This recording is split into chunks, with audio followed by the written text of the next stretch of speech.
God damn war dhalinyaro ma aydan qaadan miyaa nimcada luuqa ku jidha war nimcada economy bixisameynaan arkin miyaa dhalinyaro badan baa waxay yiraahdaan haye maanta maxaa soo qabateen waa nimcaysatiin markaas waxay ugu dhan shujaac maxaa nimca ah maxaa wadanaa anu dhataq baan nahay boqol koon ismiya wax ku soo qaban karnaa war ma aydan arkin miyaa hadiyadaha firiiga oo nimcada ah oo kooniska banaanka yaala oo kaliya laga rabo wax yariisa inaa samayso maadan arkin miyaa haddan ka daba geenaya waxa ii soo cadaatay dhalinyaro maanta kadib haday economy dhuusto halkan soo fariisanaya wallahi maanta kadib wax ka heshoonaya ma jiro halkan soo fariisanaya wax dhahay dhalinyaro ogaada kunimi waa dhuusto waxaan qarinayo maanta kadib ma jiro wallahi waxaan ka heshoonaya ma jiro okay aanin ka daba geeyo video wala exar saxaabta nashir u dhahaya niman yahow halka kunimi waxay dhigtay lacag koonis ah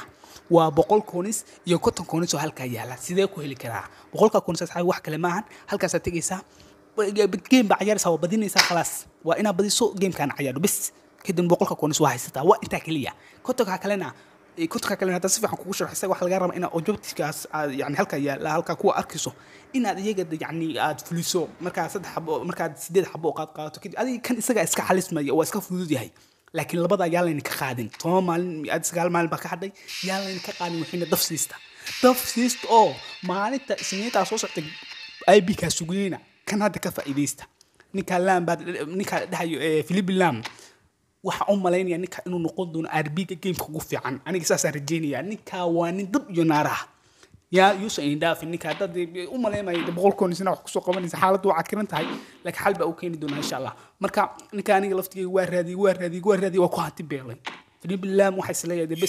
the best RB game-ka ayuu noqon doona waa nin dab iyo naaraha wuxuu leeyahay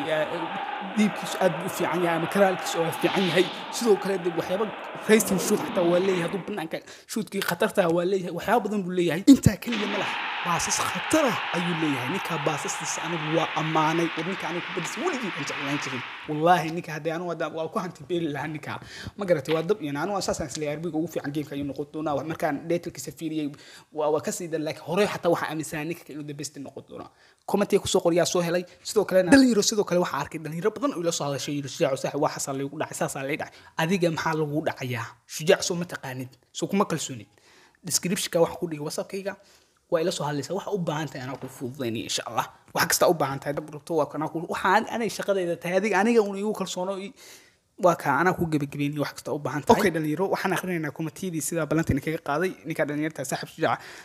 aad iyo aad ba saaxib macaan u mahadsantahay shukran saaxib ninka kale welcome back saaxib aad ba u mahadsantahay insha Allah mar dambe inaan ka maqnaan doono u maleeymay saas in la joogaya ninka I can't forget base 21 waxa ballan kaaga qaadaya libaax insha Allah sanadka dambe ina xilliga kan oo kale aad dhahdo I can't forget base 25 ina dhahdo ballan iga ah sanadka dambe insha Allah sababtoo base 25 kana base 21 kana hadda si fiican uga fiican base 25 waa dab iyo naar waxyaabo badan oo aad uga fiican ayuu leeyahay marka you say after 1 year I can't forget base 25 ama eFootball 25 saas ay noo balana